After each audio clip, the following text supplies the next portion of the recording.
प्रिय विद्यार्थियों, आज हम समुच्चय की संक्रियाओं पर आधारित व्यवहारिक प्रश्नों को हल करेंगे। आप लोग समुच्चय की संक्रियाएं देख चुके हैं। समुच्चय की संक्रियाएं होती है दो समुच्चयों का सम्मिलन, दो समुच्चयों का सर्वनिष्ठ, एक समुच्चय में से दूसरे समुच्चय का डिफरेंस निकालना अर्थात घटाना।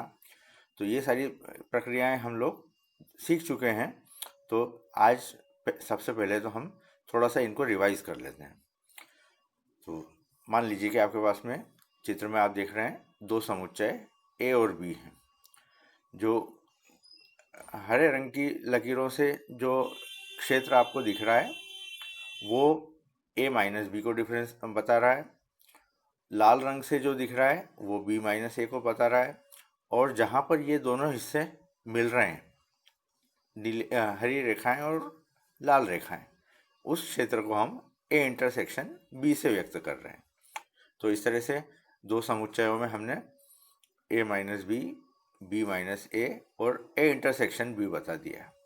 और यदि हम पूरे शेडेड हिस्से को देखें, चाहे वो लाल से शेडेड हो या हरे से शेडेड हो, तो वो ए यूनियन बी को प्रदर्शित करता है। तो हम देख सकते हैं कि ए यूनियन बी या ए सम्मिलन बी का मतलब हुआ हरा वाला क्षेत्र, लाल वाला क्षेत्र और वो क्षेत्र जहाँ लाल और हरा दोनों मिल रहा है। तो यदि हम इसको समुच्चय की भाषा में कहें तो A union B is equal to हो जाएगा A minus B union B minus A union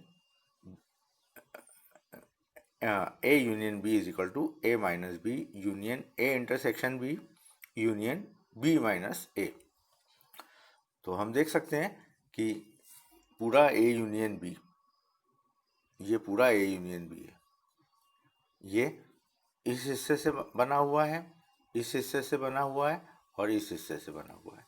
इस हिस्से को हम कह रहे हैं ए डिफरेंस बी, इस हिस्से को हम कह रहे हैं बी डिफरेंस ए, और ये वाला हिस्सा है ए इंटरसेक्शन बी।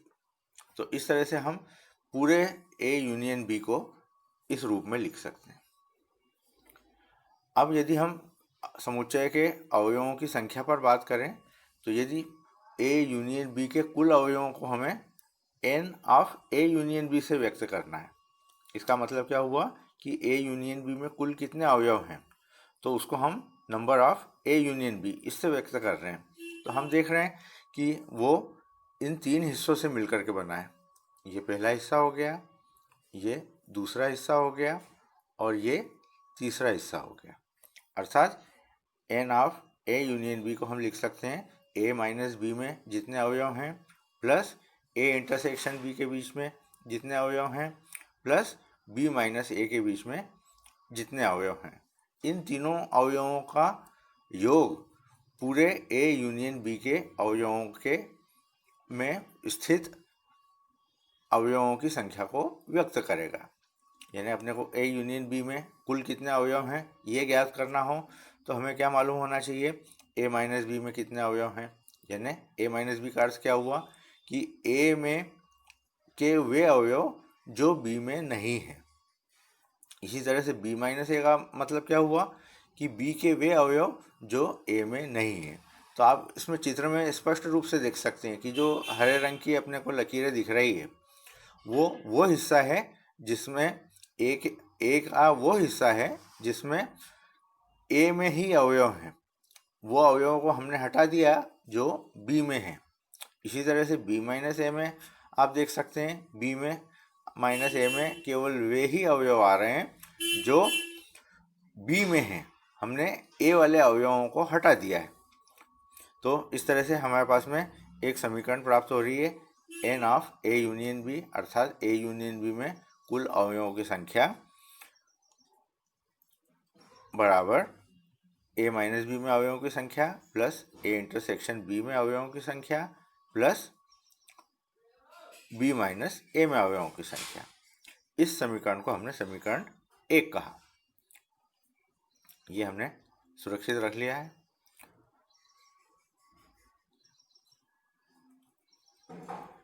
अब इस चित्र में देखें आप, इस चित्र में हमें ए और बी दिख रहे हैं। तो आप स्पष्ट रूप से देख सकते हैं कि जो नीले रंग से शेडेड एरिया है वो ए डिफरेंस बी है और लाल रंग से शेडेड हिस्सा ए इंटरसेक्शन बी है। तो इसका अर्थ ये हुआ कि हम समुच्चय ए को, हमारे जो समुच्चय ए है वो इन दोनों से समुच्चयों से मिलकर के बना हुआ है। आप देख सकते हैं ये पूरा समुच्चय ए एक तो इस हिस्से से मिलकर के बना है और एक इस हिस्से से मिलकर के बना है, यानी ए माइनस बी से मिलकर के बना है और ए इंटरसेक्शन बी से मिला है। यानी समुच्चय की भाषा में कहें तो इन दोनों का सम्मिलन है। और यदि हम अवयवों की संख्या गिन करके देखें तो समुच्चय ए में कुल अवयवों की संख्या इन दोनों समुच्चयों में अवयवों की संख्या के योग के बराबर होगी। तो ए माइनस बी में अवयवों की संख्या को यदि n of A minus B से व्यक्त करें और ए इंटरसेक्शन बी में अवयवों की संख्या को n of A intersection B से व्यक्त करें तो हमारे पास में ये समीकरण 2 प्राप्त हो गई। अब ठीक इसी तरह से अगले चित्र में यदि हम देखें, अगले चित्र में हमें b माइनस ए को प्रदर्शित किया है। तो समुच्चय b को हमने पूरा शेडेड किया है, उसमें से जो नीली रेखाओं से दिखाई दे रहा है वो समुच्चय, वो हिस्सा b माइनस ए है और जो लाल रंग से दिखाई दे रहा है वो हिस्सा ए इंटरसेक्शन b है। तो हम देख सकते हैं समुच्चय b माइनस ए और ए इंटरसेक्शन b इससे मिलकर के बना हुआ है। तो समुच्चय b में अवयवों की संख्या b माइनस ए में अवयवों की संख्या और ए इंटरसेक्शन b में अवयवों की संख्या से मिलकर मिलेगी। तो ये समीकरण हमें प्राप्त हो गई कि n B minus A is equal to n B minus n intersection A. 3 समीकरणें प्राप्त हो गई।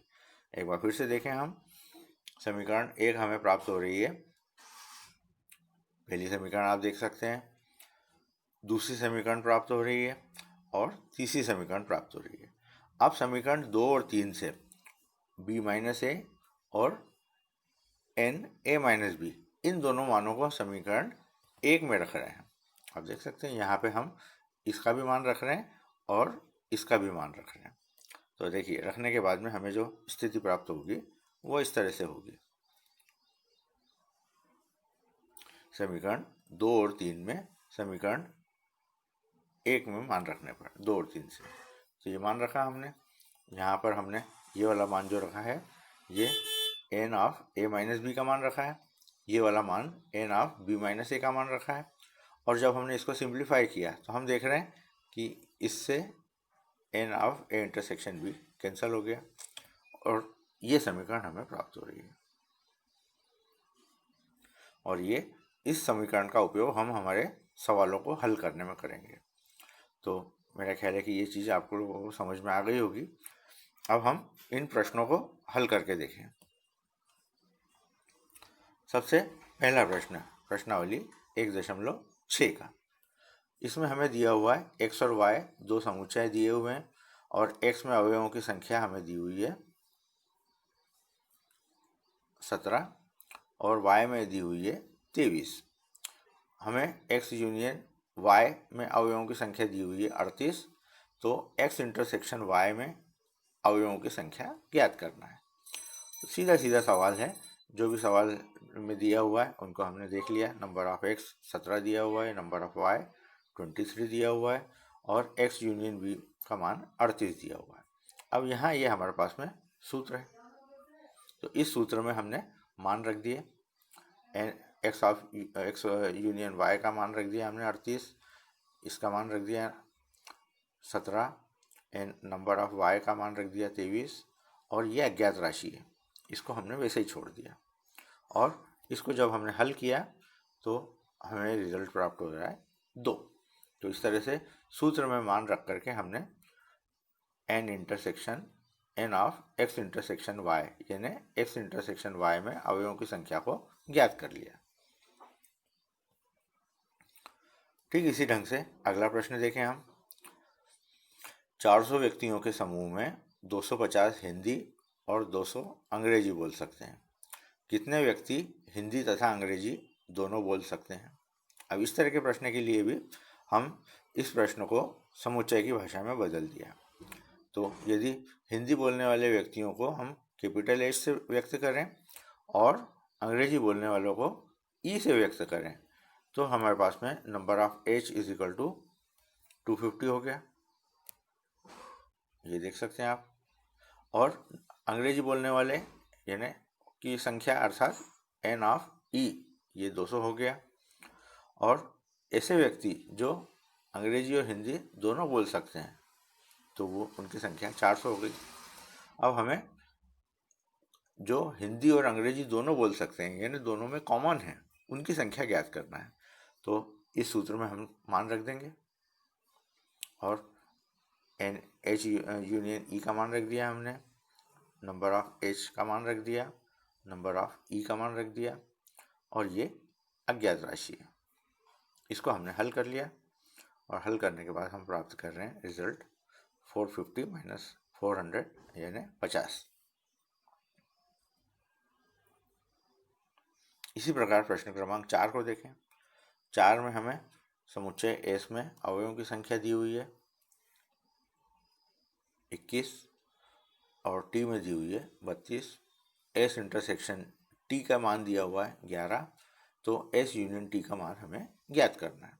सीधे सूत्र में मान रखना है और हमने मान रख दिए और इसको हल कर लिया। तो हल करने के बाद में हमें उत्तर प्राप्त हो रहा है 42। ठीक इसी प्रकार प्रश्न क्रमांक 5 में देखें। 5 में समुच्चय एक्स में 40, एक्स यूनियन वाई में 60 और एक्स इंटरसेक्शन वाई में 10 अवयव दिए हुए हैं। तो हमें प्राप्त करना है कि एक्स नंबर ऑफ वाई में ये हमें ज्ञात करना है। तो सूत्र में सबसे पहले तो मान रख दिया, नंबर ऑफ वाई अज्ञात राशि है। फिर इस सूत्र में हमने मान रख दिए और मान हल रखने के बाद में इसको हल किया तो नंबर ऑफ वाई यानी वाई समुच्चय में अवयवों की संख्या 30 हमें प्राप्त हो गई। ठीक इसी ढंग से प्रश्न क्रमांक 6 देखें। प्रश्न क्रमांक 6 में दिया हुआ 70 व्यक्तियों के समूह में 37 कॉफ़ी और 52 चाय पसंद करते हैं। प्रत्येक व्यक्ति दोनों में कम से कम एक पेय पसंद करता है, तो कितने व्यक्ति कॉफ़ी और कितने व्यक्ति चाय दोनों पसंद करते हैं। तो मान लिया हमने कि कॉफ़ी पीने वालों को का समुच्चय सी है और चाय पीने वालों का समुच्चय टी है। तो सी यूनियन टी का मतलब दोनों जो 70 व्यक्ति हैं वो सम्मिलित हो गए इसमें। Number of C union T यानी चाय और कॉफ़ी दोनों पीने वाले व्यक्ति हो गए।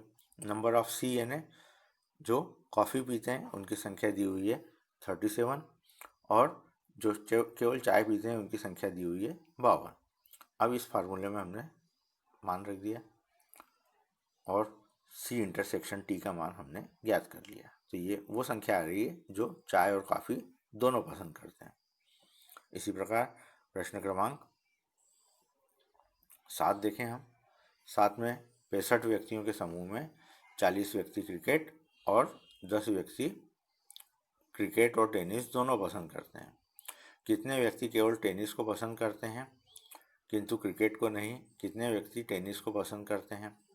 तो ठीक इसी ढंग से सबसे पहले तो हम प्रश्न को गणित की भाषा में बदल लेंगे। सी यानी क्रिकेट पसंद करने वाले लोगों का समुच्चय, टी यानी टेनिस पसंद करने वाले, और इस दोनों को पसंद करने वाले 65 है तो ये हमने सी यूनियन टी में लिख दिया। क्रिकेट को पसंद करने वाले 40 तो ये हमने number of C is equal to 40 और number of C intersection T 10। इसकी मदद से हमने नंबर ऑफ टी ज्ञात कर लिया। इस सूत्र में हमने मान रखा और मान ज्ञात करने के बाद में नंबर ऑफ टी यानी टेनिस को पसंद करने वाले व्यक्तियों की संख्या। अब केवल टेनिस पसंद करने वाले व्यक्तियों की संख्या यदि हमें ज्ञात करना है तो टेनिस खेलने वालों में से जो उन व्यक्तियों को हटाना पड़ेगा जो क्रिकेट और टेनिस दोनों को पसंद करते हैं, यानी 35 में से हमें 10 को माइनस करना पड़ेगा। तो उस स्थिति में हमें संख्या प्राप्त हो रही है 25। तो हमने ज्ञात कर लिया कि टेनिस पसंद करने वाले वो लोग जो क्रिकेट पसंद नहीं करते उनकी संख्या 25 हो गई और केवल टेनिस पसंद करने वाले लोगों की संख्या 35। इसी प्रकार अंतिम प्रश्न देखें हम। प्रश्न क्रमांक 8। एक कमेटी में 50 व्यक्ति हैं। 20 व्यक्ति फ्रेंच बोलते हैं और 10 व्यक्ति स्पेनिश बोलते हैं। 10 व्यक्ति स्पेनिश और फ्रेंच दोनों ही भाषाओं में बोल सकते हैं। तो कितने व्यक्ति इन भाषाओं में से कम एक भाषा बोल सकता है? अब आपको दिया हुआ है, यदि फ्रेंच बोलने वाले व्यक्तियों के समुच्चय को हम कैपिटल F से व्यक्त करें और स्पेनिश बोलने वाले व्यक्तियों के समुच्चय को कैपिटल S से व्यक्त करें, तो हमें दिया हुआ है फ्रेंच नंबर ऑफ फ्रेंच समुच्चय 50 हो गया और नंबर ऑफ S अर्थात स्पेनिश बोलने वाले व्यक्तियों का समुच्चय में अवयवों की संख्या 20 हो गई। और ऐसे व्यक्ति जो दोनों भाषाएं बोलते हैं उनकी संख्या number of F intersection S 10 हो गई। अब इस सूत्र में हमने मान रख दिया और मान रखने के बाद में कम से कम एक भाषा यानी N F intersection F union S, इसका मान हमें ज्ञात करना है। तो इस सूत्र में हमने मान रख दिया और जो हमें ज्ञात राशियां हैं number of F, number of S और दोनों भाषाएं बोलने वाले, इन मानों को रख दिया और हल करा, तो ये जो आपको 60 उत्तर आ रहा है ये हमारा अभीष्ट मान हो गया। तो इस तरह से इन प्रश्नों को आप हल कर लें और इसके बाद में अगले वीडियो में अगली यूनिट शुरू की जाएगी। तो आप लोगों के लिए होमवर्क यही है कि इन प्रश्नों को जो आपको आज समझाए गए हैं, इन प्रश्नों को आप स्वयं हल करके देखें और जितने भी उदाहरण पुस्तक में दिए हुए हैं उन प्रश्नों को भी आप स्वयं हल करके देखें और इन प्रश्नों को अपनी अपनी उत्तर पुस्तिका में लिख लें। तो ये आप लोगों के लिए होमवर्क है। तो आज के लिए इतना ही। धन्यवाद।